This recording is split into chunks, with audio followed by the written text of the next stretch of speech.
Okay, constables, different counties.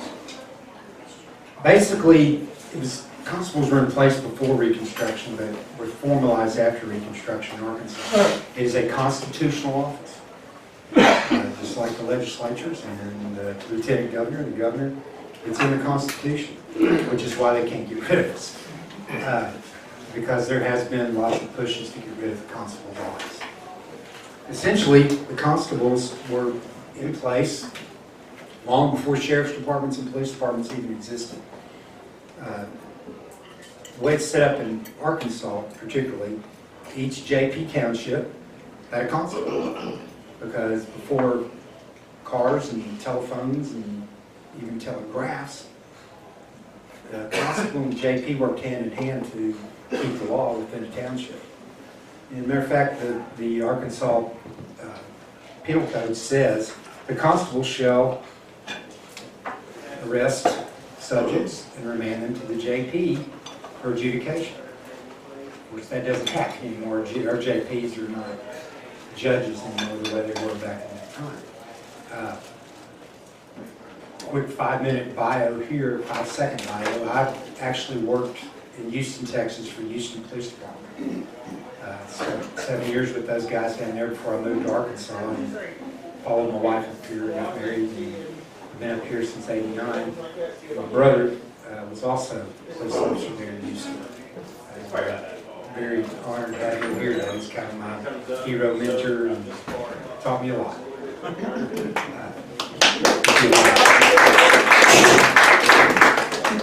Essentially, I have the same authority that the sheriff has within my township. I'm elected to the Whittington Township in Garland County, which runs from Lonsdale, the county line this way, to Old Bear Road out Albert Pike, and takes in the Thornton Ferry Peninsula and a little chunk of the village. But I don't get one about it. I mean, it's so convoluted. Whoever drew those lines is bad. The only way to really find a map is at the election commission. Who knows where these townships are actually drawn up. We're actually in Hale Township here. Bill Carpenter's the constable in this particular area. The other 2 constables in Garland County are Rich Pratchett and holy cow, I just forgot his name. Anyway, we all have mutual aid agreements between us, and Scott Hecky is his name. So we help each other out a lot. But primarily what we're doing now is backing up the sheriff's department, which is why I ran in the first place. Because I knew the SO at any given time may only have 3 or 4 deputies on the street in this entire county. Think about that. Outside of the city limits of Hot Springs, and 1 part-time guy basically in Mount Pine. There's 3 or 4 deputies, maybe 5 on a good day, that cover this entire county. Of course, Hot Springs Village, you guys have an awesome department up there, which, by the way, are also actually deputized deputies of Garland County Sheriff's Department. The Hot Springs Village Police Department is not a police department. It's not, they don't fall under the same rules that any other police department does. They are a conglomeration of deputies between dual deputized between Saline County and Garland County. The police chief is actually not a police chief. He's actually the director of public safety. It's his actual title out there. So technically, your officers in the village are deputies in Garland County and Saline County, paid by the village. It's kind of a convoluted mess. But as I was saying, I actually have the same authority the sheriff does. I have complete arrest authority. I have the ability to write tickets, go stir up mess, chase down criminals, the whole bit. The biggest problem for us is we're the only elected officials in Garland County that receive no compensation for our service to this county. Nothing. No equipment, no gas, nothing. They give us zippo. We have presented this to Corn Court more than once and have met some pretty heavy opposition from the county attorney. some reason he seems to have a chip on his shoulder about constables, and it's been a fight for us. Who knows? The county attorney. I'm not going to say his name. I will. Ralph on. We're located in this group. An unelected lawyer is deciding what happens with your elected officials in Garland County.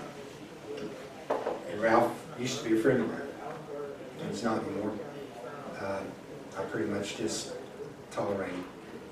Actually, I'm irritated. We've gone to the quorum court. We've asked for, we've gone to the Finance Committee. We've gone to the complete quorum court and said, look, how about $100 a month gas stipend? Because I promise you, we burn up a lot more gas than that. Never mind radios, lights and sirens, badges, guns, bullets, all that stuff. My bulletproof vest, okay, that I attack vest I wear, that's a $300 bill, okay, and that's a cheap one. I don't think $100 gas stipend is really an outrageous request from Garland County. Okay, it's not like, anyway. In the county's defense, there have been some goofy people who have been elected constable in this county too, and other counties, who became Barney Fife, who I got a badge and I can do what I want to, and I've gone out and done some really stupid things. Harassed some people, done some just dumb things because they have no training, they have no knowledge of what law enforcement's about. So the county feels like that they don't want that liability. Because right now we have a really good, we have an excellent group of guys who are your constables right now. Okay? Scott Hickey, former Hot Springs PD officer, who resigned from there, worked for the Sheriff's Department for a short time, left there, started a landscape business, multi-million-dollar landscape business now, super guy, jumped back in to Service County. Rich Pratchard served as the deputy sheriff in Michigan, was 911 director outside of Michigan, was 911 director in Malvern, in Spring County, okay, who left law enforcement, went into the IT field, came back to Service County. Bill Carpenter has probably more training hours than all the other three of us combined. Okay, you have a really good group of constables in this county right now. Really awesome group of guys who are willing to get out and help. Okay, could one of us get, stop running, get beat an election? Absolutely. That's part of this process. Can a Barney Fife idiot, I'm going to say it plainly, come into office as a constable? Yes, he can. And then the county feels like that is too much liability. The irony is that they're already liable for us. We are elected officials in Garland County. And like it or not, we actually have to be covered under their workman's compensation, under this county's workman's comp, because we're elected officials in this county.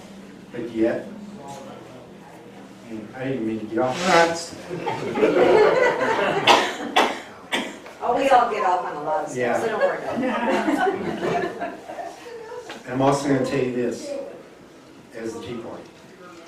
The 4 constables you have in Garland County are patriots. All of us. And I also promise you this. Federal government or federal officials come into this county and try to take the weapons of private citizens, or try to come in and enforce some kind of UN gun ban, or kind of baloney that violates the Constitution of this country and the Constitution of Arkansas. I promise you, there's 4 of us. They're going to stand behind you.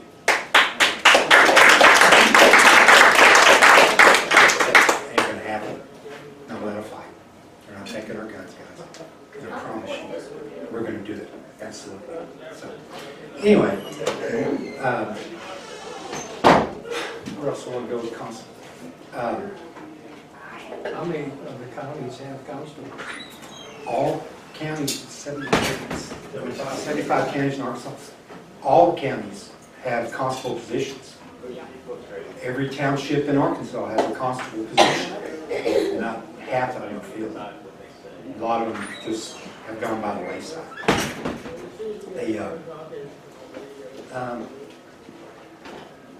Because, I mean, how many of you guys knew we even existed before today? Yeah, it's not very many. Okay, people don't even know. I pull people over and they think I'm a security guard or a volunteer fireman, or they don't even know the constables exist anymore. Is your vehicle marked? Absolutely. Yeah, But you know, people can be a little bit leery about somebody in a uniform they don't recognize Don't going blame over. them. I don't blame them at all, Yeah. especially these days. There's some nuts out there. Yes, ma'am. You guys are compensated in terms of salary, or you don't even get salary? Because I was just asking who's paying the salary. We don't have salary. You don't get any I think compensation they're elected at all. volunteers. Oh, you're elected volunteer. Basically. He'd like a salary though. At least a I little get bit. Okay. They could, if I want a salary, I would have been a sheriff's deputy, because I could have had that, or gone to work for Hot Springs PD. I'm sorry, but $24,000 a year doesn't cut it. So, yeah. Do you all have concealed carry permits? I think, I know Rich and I do. I don't know if the other two guys do or not. I don't need it. As an elected law enforcement officer, I don't have to have CHL. I had mine before I was elected. Concealed handgun license, you don't have to have it, because I have the same authority against the sheriff. Sheriff doesn't have to have a concealed handgun license either. Sheriff doesn't have to have any education. He didn't have to be any, all he's got to get is elected.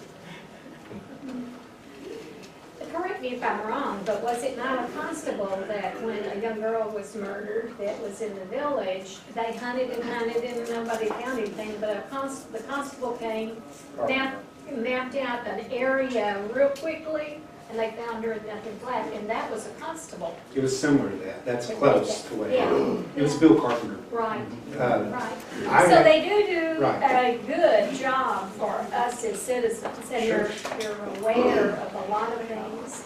I actually arrived at the Garland County Sheriff's Office, Mounted Search and Rescue, Mounted Patrol, and we were out looking for Miss Nancy. The day before that, we were searching the ridge from where they found the car, and Bill got a group of ground pounders and searched the grid further west and north from there, and yes, they did. They located her body. Right away. Yeah, Bill organized that. And that was a constable. Yes, he did. We're out there, like I said, my primary goal was to back up the sheriff's department, which is pretty much what most of us do. It's pretty rare that this group of guys is out actually stirring up trouble or being proactive. We're mostly reactive, because all four of us have jobs, all four of us have lives, and we have to supply for the needs of our families just like everybody else does. So, but running alarm calls, I've run the alarm in this building, I don't know how many times, and right here at John's, multiple times, because the closest deputy was out off Carpenter Dam Road. Because the north zone here and the east zone is usually the same car in Garland County. So the same guy that's working out to Diamond Head is the same guy that's working to Buckhead. You can't get there from here. Okay, so filling in those gaps, we do it a lot, a whole lot. Yes, sir. I'm just curious that you would still be allowed to officiate in your position and patrol and act in that capacity, and yet they don't compensate you or allow training or equipment, or there's no supervisory control, no reporting to, do you report to people? I report to the Supreme Court of the state of Arkansas and the people that elected me. It would seem to me the liability is that much more greater having people that aren't somewhat supervised and trained. Yeah. Well, the reality is, the sheriff's in the exact same position. The sheriff is accountable to the Supreme Court and the people elected. The sheriff is not accountable to the JPs or to the county judge. He gets his money from them, his operating budget, but he's not accountable to them. Isn't there a little short-sightedness in that? Social Security. But just like you were saying, he was saying, that's why we have elections, okay? But if a constable goes out and violates the law, or violates the civil rights of somebody, you know, then you've got other avenues, okay? Then if he's violating criminal law, okay, then that's when the FBI comes involved. That's when the state police become involved. And they get investigated those incidents. And there have been constables that have gone to jail for that very reason. Because one I'm thinking of, constable pulled somebody over outside of Beatty one night. And number one, didn't have probable cause to do it, legal probable cause. And two, detained him, which they ended up charging him with almost kidnapping because he had no probable cause to start in the first place. And he went to jail. Okay? So there is accountability through the law. Okay? And there's always civil accountability too. We're hanging our tails out in this county civil. If I'm running 90 miles an hour down Highway 7 trying to get to a shooting or a hot call, and I run somebody over, guess whose tail it is? It comes right here. So, yeah, there's accountability through that, okay? I'll say one more thing, Mr. David. There's also an internal accountability, okay? Law enforcement is real good about grabbing another guy up and pulling his ear and saying, you need to get your head out of your table. And most departments that have internal affairs divisions really don't need it. Some do. Most of them don't. Because policemen are real good at policing their own. Because most of the cops that are out there are doing it because they love it, not because of the money, or not because of the power trip. There are those guys out there. They are the exception.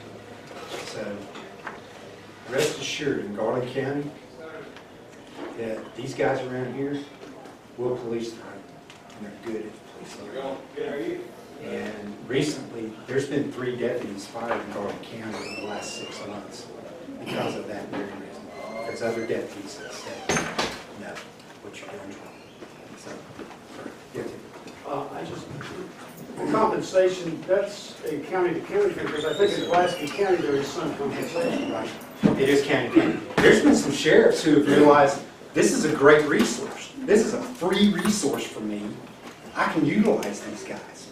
And they've got them cars, and they've got them some uniforms, and gone to the JPs and to the county judges and said, look, this is a great free resource. We don't have to pay these guys a salary. Let's help them out, and they can help us out. So it can be a great resource. I've got a real good relationship with Mike McCormick. Actually worked a year down there as a dispatcher, his second job. And with the chief deputy, I've got a great, actually all of us have a really good relationship with the sheriff's office. The city, it's okay. It's getting better with Stacy. It's getting better. I have a very good relationship with the guys up in the village too. Do they call you in, does the chief Middleton ever call you in on something in the village? Pretty rare. Usually it's kind of the other way around. I go to church at First Assembly up here, and lots of times I've come across vehicle accidents, people in ditches, different things that I'm able to work them, get them out for help. Not very often. It's pretty rare that they call us and ask for help. What did you say the problem was? Yes, sir. I want to ask you a question. Judge Ohm, is he the only one that objects to this? How is Davis and the rest of the quorum court? I mean, how is this, how does that operate? Pretty much what has happened up to this point is Well, I'll come by and look at it this afternoon. we go to the quorum court, the finance committee, and say, we need to be compensated. And they say, can we do that, Ralph? Is that legal? No. Sorry. That's how it's come down so far. I like Rick, and I think Rick likes us. I know Becky Arguello likes us. I'm not sure personally about the other guys in there. I really don't know. But is their voice part of the yes or no?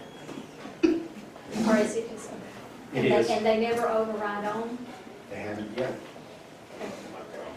I'm going on my third term, and I will start my third term this year, in November, and they haven't yet. Can I have the mic for a minute? Yes. I served on the quorum court, and I can answer a couple of questions. Go for it. I've been off the quorum court, I think, 4 years, something like that. I'm sure that he can tell you better than I can. This issue came up a number of times, but before I go there, I want to give a little history. Think about where the word cop came from. Constable on patrol. Okay, now constable on patrol came about, correct me if I'm wrong, but my understanding is that we had sheriffs and deputies and that out there in the way back, okay? And constables on patrol actually began more as a city function, didn't it? Constables on patrol actually came out of Europe. Yeah, it came out of Europe, but I mean, you know, that was kind of the way it is. Now, we've gone 180 today because our constables on patrol that fill a very important role in our community, and I'm talking, when I talk community, I'm talking Garland County at large or Saline County. I'm not talking the city. And they do a very important function. Now, when I sat on the quorum court, at least twice, Bill Carpenter, and he had some other people with him. I don't recall if you were there or not, John. And they came to the quorum court and they made a presentation. Now, John's making a great presentation this morning. Bill Carpenter made a serious appeal and a very, very legitimate argument. Now, everything on the quorum court winds up its way at the Finance Committee at some time, and I don't think it ever got out of the Finance Committee to my recollection, because we always start back to money. Now, I think Judge Ohm may have some thoughts, and I have never discussed it with him, that, and John mentioned liability, but then he mentions they're still liable. We mentioned the fact that you would be subject to workman's comp claim if you were injured on the job. Now the city, I'm going to jump around here a little bit.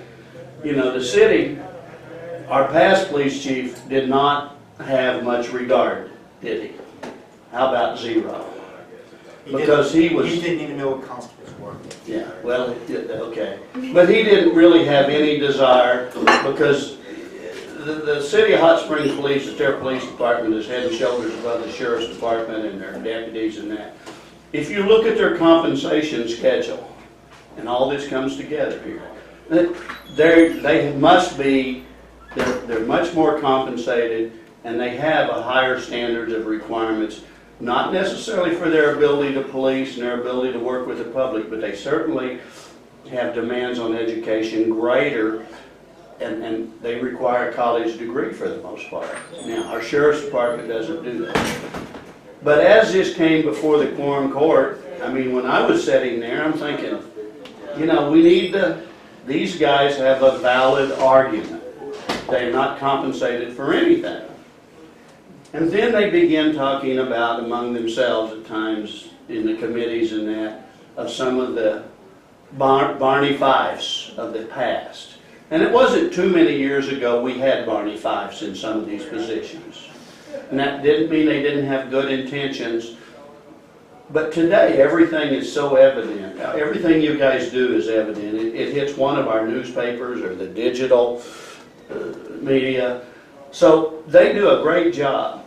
And when I've listened to John and when I've read some things about him and Bill Carpenter, I got to tell you what, I trust these guys just the same way I trust all of our deputies, our sheriff, and all of those people.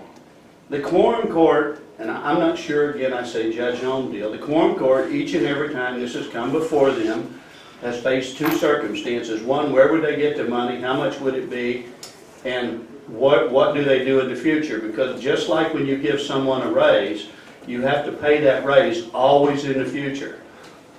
And I think until, and I'll share this with you, John, until you can get a legislator, whether it be in this area, it's Bill Sample or an Alan Clark or Bruce Cozart or somebody, if you can get one of those people behind the movement for you all to get some compensation, and it could work with other legislators in the state in compensation, I'm confident that if they get a legislation in place, that the quorum courts across the state, certainly in Garland County, would come up with money. Sure can. God and I and all of you know they've come up with money for everything. Whenever I was on the quorum court, I was the adamant person that said we don't need to expand the coroner's office and give him this. He has 6 people and new vehicles. If one of those positions funded the 4 constables in our area, that would put about $20,000 to each constable to pay for fuel, to pay for equipment, and also to pay for some training. So, John, I support what you're doing. I can't tell you what the quorum court will do, but that's kind of the history of how we got here, and every time it comes up, it's balked at. I don't think anyone thinks you guys aren't performing a valuable thing. And I do want to reiterate, when he says there's 4 or 5 out there, that's 700 plus square miles that you have 4 deputies when you go to sleep at night, whether you run off the road somewhere or you have a burglary or a strong arm robbery at your home. There's 4 people out there. Now they will get backup from others, and they'll even get backup from the village or someplace else in these constables. But there's 4 of them. Divide 700 by 4. Thank you. I think that's a wonderful idea to start with the legislators, and you need to start now because next session is when they will start talking. That's when you're. Ironically, Nikki Gates was the constable for Whittington Township for a Well, long time. you- And I discussed this with Nikki, and basically, He was on the quorum court. You need to Right. go somewhere Well, else. No, he started as a constable. Nikki That was was his first constable like before he was. I paid his $50 filing fee for him at that time. Yeah. Sorry. But here's And what did he say? they pretty much said, well, that's a county issue. So I'm not sure, and again, there's so much politics involved in this mess. Yes. I think it's a wonderful It's idea. ridiculous, especially when you start talking about money, people get crazy, so. Well, then go to the Senator Sample and see what it says. We're not through being trust me. Okay, spend a couple of quick minutes talking about, let's change subjects for a second. Talking about Loco Bonita Ranch. Loco Bonita Ranch was founded officially about 6-7 years ago now. My wife and I have a love for horses. We have a love for people. We have seen how God wired these horses to do that. And we put it together. We have a mentor ranch out of Bend, Oregon called Crystal Peaks Youth Ranch. We've gone up there a couple of times and spent a lot of time with those guys and what they do. And our program is similar to their program. Don't work you too But hard. essentially what we do is we try to put a horse with a hurting person. Our primary focus is at-risk abuse kids, families in crisis. But what we've come to learn through time is that the one family that looks like they got it all together doesn't. And those kids, or that mom, or that dad, they need to be out there and they need to get hooked up with a critter. I looked to shovel today because about an hour before I was supposed to be here, I got a phone call from one of my neighbors that says, 4 of your horses just ran by my house.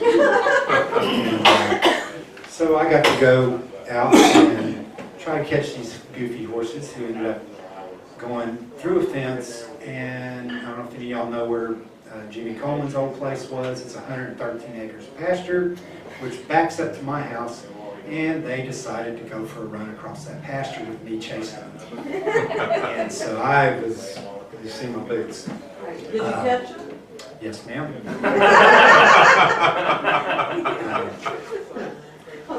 I threatened one of them with a firearm. What did he say back? That's all I want to know. He turned his butt to me and took it. And it was my first search and rescue horse. He was supposed to be crippled.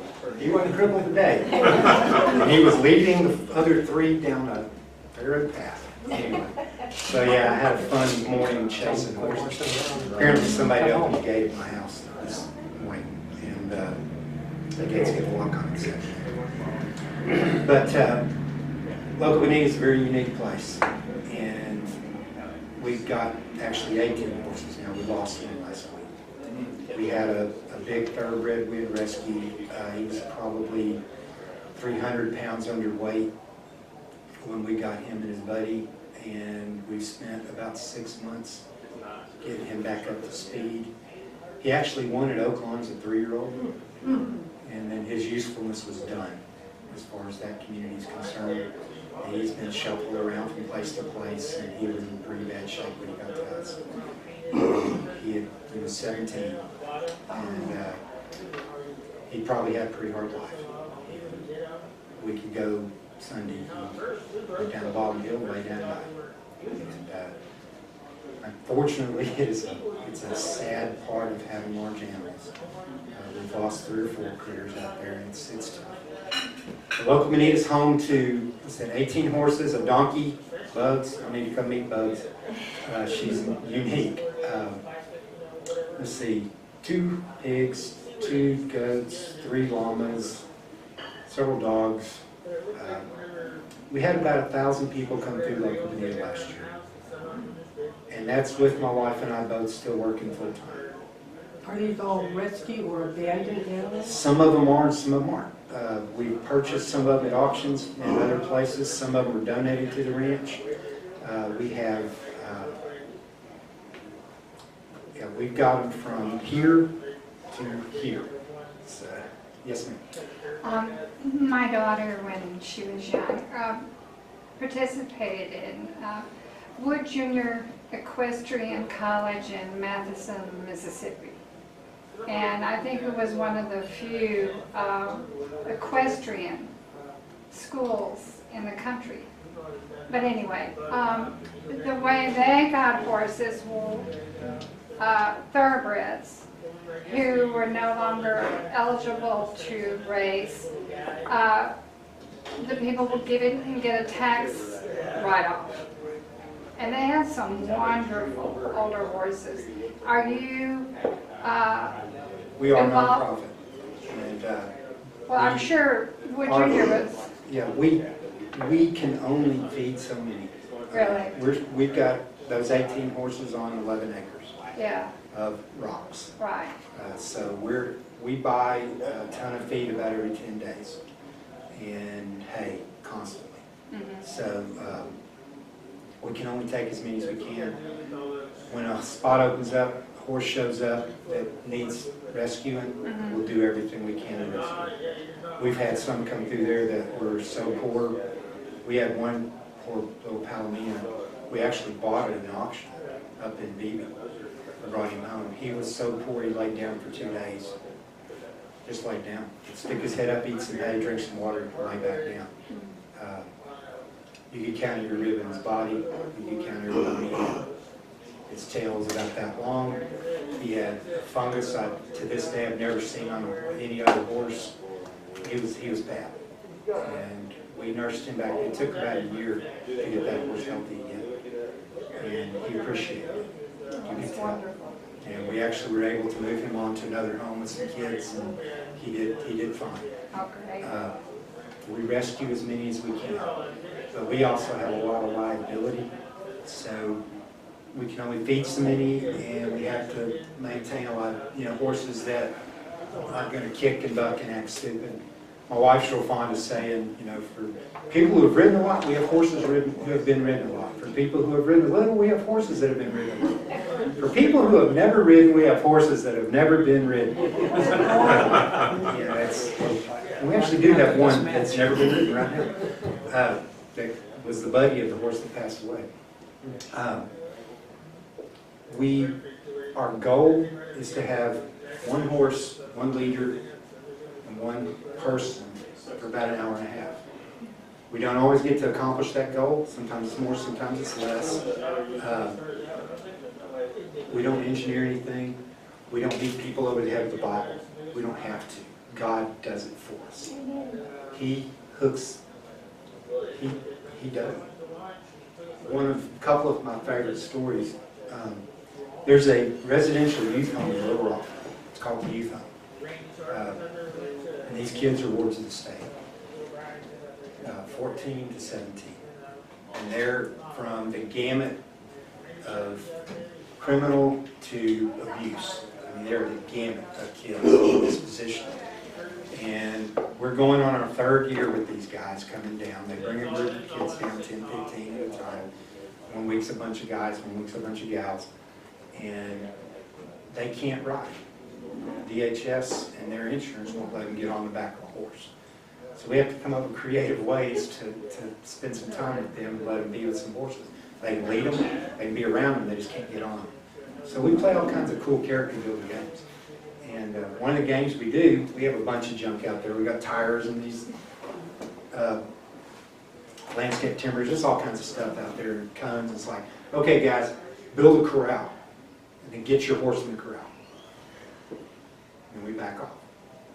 And we did that with a group of guys a couple of years ago. And, the littlest guy out there, he was about this time.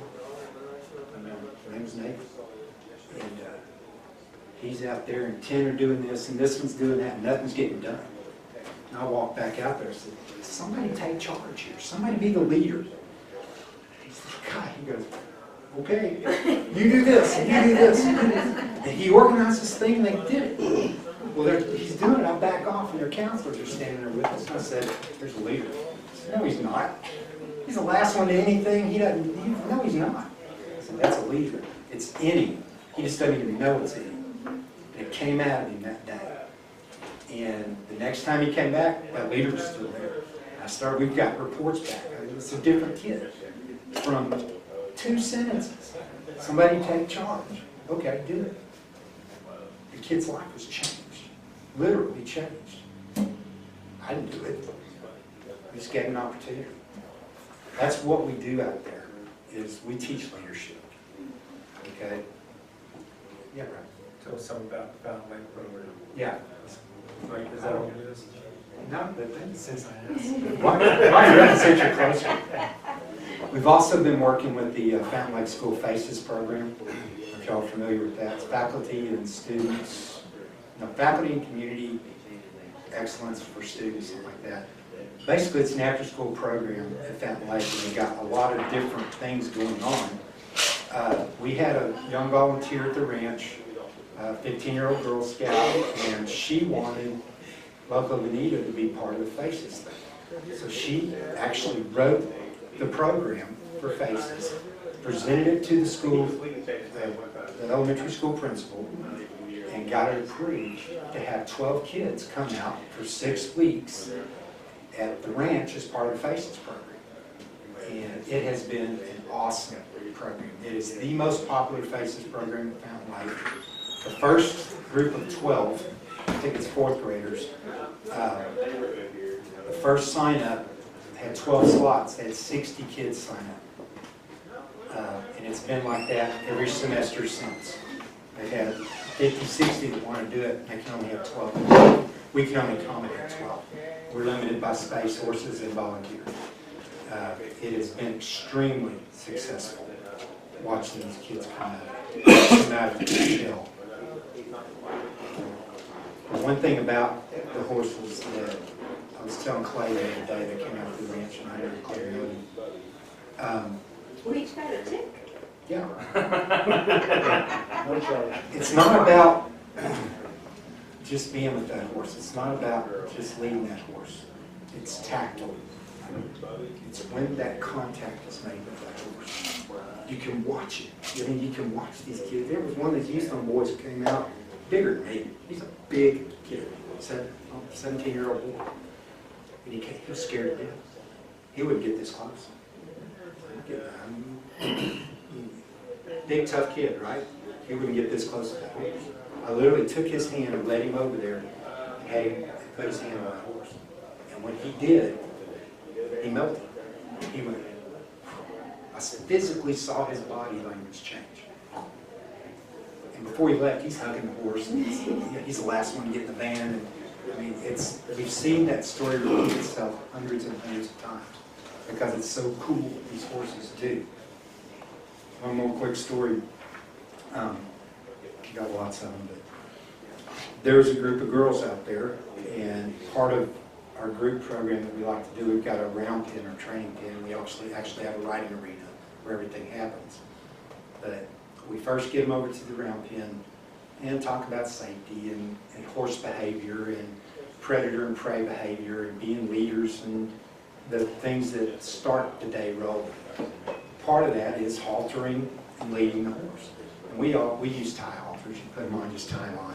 They're real simple. And the kids are coming in, they're tying the halter one at a time. And we get to this one girl, it's like a real pretty little 15-year-old girl. I'm like, okay, it's your turn, come on. No, I don't want to do it. No, really, it's your turn, come on. And if you ever saw somebody's demeanor collapse, she literally went, I don't want to do this. And I got it. Finally, slow boy here, finally got it. Okay? It's cool. And one of the other girls bribed her, oh, you used my favorite pillow. Okay, so she came in as fast as she could. She said, I don't want to see anything tied up. I got it. Okay. Did it, left. It was real hot. All the kids went over to picnic tables. They were drinking Kool-Aids and Cokes and waters and stuff. She went to the hitching post and wrapped her arms around the neck of the horse. Matter of fact, it's that same Palomino that we had rescued. And that's where she stayed. We didn't go over there and say, oh, poor baby, isn't this horse giving you great therapy? And, you know, we didn't have to. Just left her alone with that horse. Talked to the director later, sure enough, this little girl had been tied up as a child, stuck in a closet and abused. She got freedom that day. You know, so that's what we get to see all the time at the ranch. And I encourage any of y'all who want to come hang out with us. You don't have to know horses. Come hang out with us. We'd love to have you. We are volunteer based. Nobody gets paid. And the other thing is, nobody ever pays to ride one of our horses. It will always be that way. We've had lots of people say, hey, you could fund this thing. You could do riding lessons, and you could train horses and get and fund this thing and get it, do it, you know. But that's not our mandate from God. Our mandate is to provide a safe place, to offer encouragement on the back of a horse. You're not paying for it. Right or wrong, as long as we can keep doing it, that's the way it's going to be. No one will ever pay to be a local Bonita Ranch. So therefore, we get to play volunteers. And we have a pretty good core group. And they come but people come and go. Everybody's got life, you know, it happens. And a big chunk of our volunteers have never worked with horses ever until they get out there. And we can start, and it's not about the horse, it's about just being a friend to somebody, hanging out. And you prefer people just to show up unannounced, or you want them to call you or email you? Or yeah, we actually have an application process. We have to do a background check. Our liability insurance is very adamant about these things. For volunteers? For volunteers. What about for just visitors? Visitors, we prefer they call us and set up a time. Like I said, we do still work full time. It'd be great if we could just say, okay, we're open 8 to 5, come hang out. Thank you very much. But we can't. I'm working 50, 60 hours a week. My wife's doing 50, 60 hours a week. We were blessed a couple years ago with some lights for our arena so we can do stuff at night. Sonja's got a group of ladies that come out on Monday nights. Any ladies are welcome to come. They come, they hang out, get on a horse, go down the arena, ride around a while, hang out, talk together, nothing heady. They love it. No guys allowed. I'm the token male. I got to do it. Anyway. What's your phone number? I've got cards. Oh. I got Loco Bonita cards. Both our numbers are on there. Sonja does most of the calorie. Yes, that's right. Do you take donations for Oh, the sure. hay? Oh, yeah. Yes. We do. This last year was our best year for donations ever. And that was about $6,000 is what we took in donations this last year. We're real open about our finances. It's a wide open book. It costs about $50 a day to run that place. Do you have a vet that you use or that provides their services maybe free? We have a vet that has discounted his services immensely for us. Wonderful. He loves my wife. Dr. David Jolly. If any of y'all know David, he is a handful. Actually, the guys down here at Wagon Wheel have been a big help to us too, especially for drugs and Coggins tests and stuff like that. They've been a huge help to us. Even in Atwoods, once they open, they have been a godsend for us. They discount our feed for us. We go in there, I mean, like I said, I bought 24 bags of feed there yesterday. Sonia will be back, or one of us will be back there before Friday to buy 24 more. That's why at Christmas he gets Atwood gift cards. Easy to shop for. No, really, it's a really neat place. We love what we're doing out there. It is our passion. And I wish I could do it 24/7, but I can't. Yes. And if people want to apply to come there, your website, either Loco Bonita. You can go to locobonitaranch.org. It's much better just to call us and connect in person. We're very relationship oriented. But even if you don't, volunteering ain't for you, that's fine. Just come hang out and brush on a horse. We set that up. Okay. And what if we're feeling depressed and want to come and get a little therapy? Absolutely. Anybody else? Or if you're feeling happy. We all have a little. Yeah, I tell you what, guys. Just a quick I got 3 seconds here. In case y'all didn't know it, Garland County Sheriff's Office has the best equine search and rescue team in the state of Arkansas. Absolutely, bar none. We have the best team there is in Arkansas. Not anymore. Fred is no longer on the team. Is that? He founded it basically 20 years ago. Mike Brown, he's kind of heading it up now. We have about 23 members, I think, and outside counties call us often to come and search. You really have an incredible bunch of folks here in that team. So. I remember some years back there was a plane crash, and the search and rescue train, went up there. And it was very rough terrain. We did a training. It'll be 2 weeks ago Saturday. We went up to Buckville Campground. Y'all know this, but the tornado that hit Harbor hit Buckville Campground too. There's trees down everywhere, so it was a great place to train. And so the scenario was, tornadoes come through, scatter campers everywhere. Here's who you're looking for. Go search this grid. And it was exactly that. We rode into terrain I had never ridden in. Places I wouldn't walk. And it was pretty cool, actually. My horse did awesome. He did great. It was his first time out. New horse. But yeah, we were riding terrain that was pretty incredible. But it's a very realistic scenario that happens out here a lot. The sheriff and the wildlife officer that were killed in the flood out in Y City last year, if y'all remember that happened. One of our guys actually found that sheriff out there in Pike County. Found his body out there. You have an incredible team here, guys, and it's 100% volunteer. We've self-funded. The sheriff's office, I said that wrong. The sheriff's office does give us a certain budget every year to spend.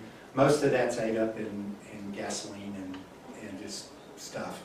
And then we do some fundraisers and different things, but most everybody, we own our own horses, we buy our own stuff, but we do it because it's awesome. When you get to go out and find a missing kid, find him alive, get a rescue, that selfish motive, man, it's paid for.